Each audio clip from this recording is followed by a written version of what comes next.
बोलिए सच्चिदानंद भगवान की जय। कृष्ण कन्हैया लाल की जय। अतुलित बलधामं हेमशैलावदेहं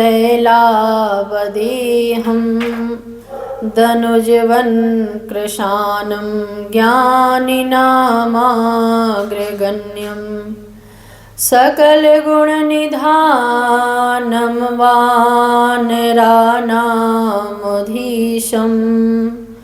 रघुपति प्रिय भक्तं वात जातं नमामि। मनोजवं मारुततुल्यवेगं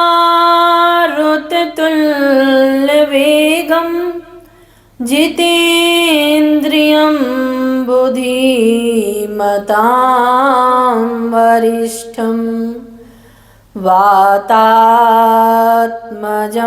वानरयूथमुख्यं श्रीरामदूतं शरणं प्रपद्ये। बोलिए हनुमत जी महाराज की जय। कल आप सब लोगों ने श्रीमद् भागवत गीता के 12वें अध्याय का 11वां श्लोक आप सब लोगों ने श्रवण पान किया। आज श्रीमद् भागवत गीता के 12वें अध्याय का 12वां श्लोक आप सब लोग श्रवण करिए। श्रेयो हि ज्ञानमभ्यासाच् ज्ञानं ध्यानं विशिष्यते ध्यानात् कर्मफलस्त्यागास्त्यागा गच्छन्तिरन्तरम्। श्रेयो हि ज्ञानमभ्यासाच् ज्ञानं ध्यानं विशिष्यते ध्यानात् कर्मफलस्त्यागा त्यागा गच्छन्तिरन्तरम्। भगवान ने कहा अभ्यास से भी ज्ञान श्रेष्ठ है, ज्ञान से ध्यान श्रेष्ठ है और ध्यान से भी कर्म फल का त्याग श्रेष्ठ है, क्योंकि त्याग में ही शांति की प्राप्ति होती है। भगवान कहते हैं कि समस्त प्रकार के अभ्यासों से ज्ञान श्रेष्ठ है। ज्ञान पूर्वक चलने से भी जीवन में ध्यानस्थ हो जाना महत्वपूर्ण है। ध्यान टिकाना, ध्यान में डूबना, ध्यान में उतरना, ध्यान को जीवन का आधार बनाना, ये ज्ञान से भी श्रेष्ठ है। और ध्यान से भी श्रेष्ठ है कर्मों के फल का त्याग कर देना। कर्म करना है लेकिन फल की इच्छा न रखते हुए, इस त्याग से ही शांति की प्राप्ति होती है। ये एक सुंदर जीवन का सूत्र है।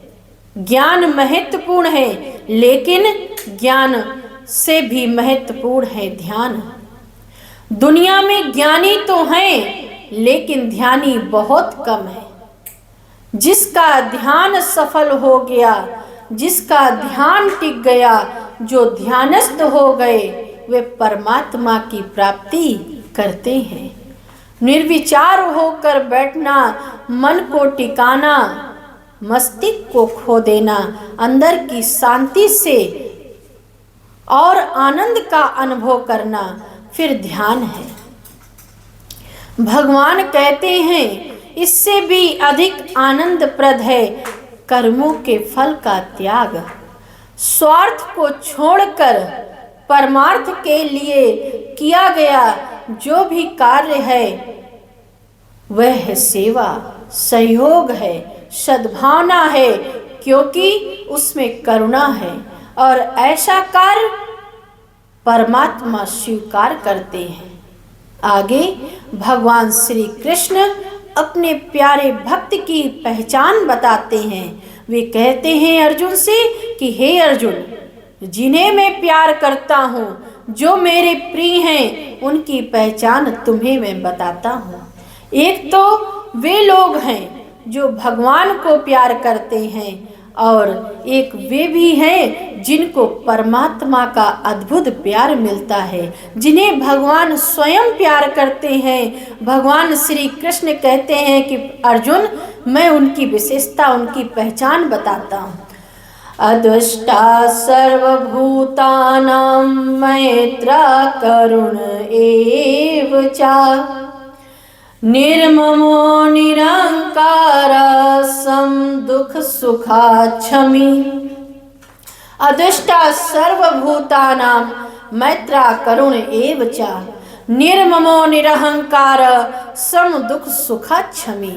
अदृष्टा सर्वभूतानां, जो सभी भूत प्राणी मात्र के प्रति जो बैर का परित्याग कर दे, ना ईर्ष्या हो, ना द्वेष हो, ना जलन हो, किसी से बदला लेने की चाह ना हो, ना निंदा करने की इच्छा हो, ना आलोचना में रुचि हो, और ना किसी दुश्मन की निंदा सुनने की उत्सुकता हो। मनुष्य की दुर्बलता है, वह अपनी प्रशंसा सुनने से खुश होता है, और दुश्मन की निंदा कोई सुनाए तो उसके दिल को चैन मिलता है। अपना कोई मिल जाए और वैरी की बुराई करने के लिए बैठ जाए तो जितना आनंद उसमें आता है उतना आपको भागवत रस में भी प्राप्त नहीं हो पाता। दुख की बात यह है कि सारा संसार ईर्ष्या की आग में जलता दिखाई देता है। एक व्यक्ति दूसरे व्यक्ति के सुख को, दूसरे के प्रभाव को, दूसरे की प्रसन्नता को, दूसरे के वैभव को, दूसरे के धन को, दूसरे की सुख को, संपत्ति को बर्दाश्त नहीं कर पाता। क्योंकि कोई इतना खुश क्यों है, किसी के घर में इतनी खुशी क्यों है, इस जलन के कारण अपनी खुशी का भी परित्याग कर देता है। भगवान श्री कृष्ण ने कहा कि अर्जुन, जो मेरा प्यारा है उसकी पहली पहचान ये है कि उसमें प्राणी मात्र के प्रति वैर भाव नहीं होगा, ईर्ष्या नहीं होगी, और वैर भाव विरोध को मिटाकर ही साधना हो सकती है। परमात्मा की ओर चलने का रास्ता यही है। वास्तविकता तो ये है कि जैसे जैसे भजन शुरू होगा और परमात्मा के प्रति जैसे जैसे आपका प्यार बढ़ेगा, आनंद मिलेगा, उसी तरह से धीरे धीरे आपके अंदर से ईर्ष्या की आग खत्म हो जाएगी, घृणा खत्म हो जाएगी। हमारे शास्त्रों में कहा गया है कि हमारे मस्तिष्क में परमात्मा ने अद्भुत शक्तियां दी हैं।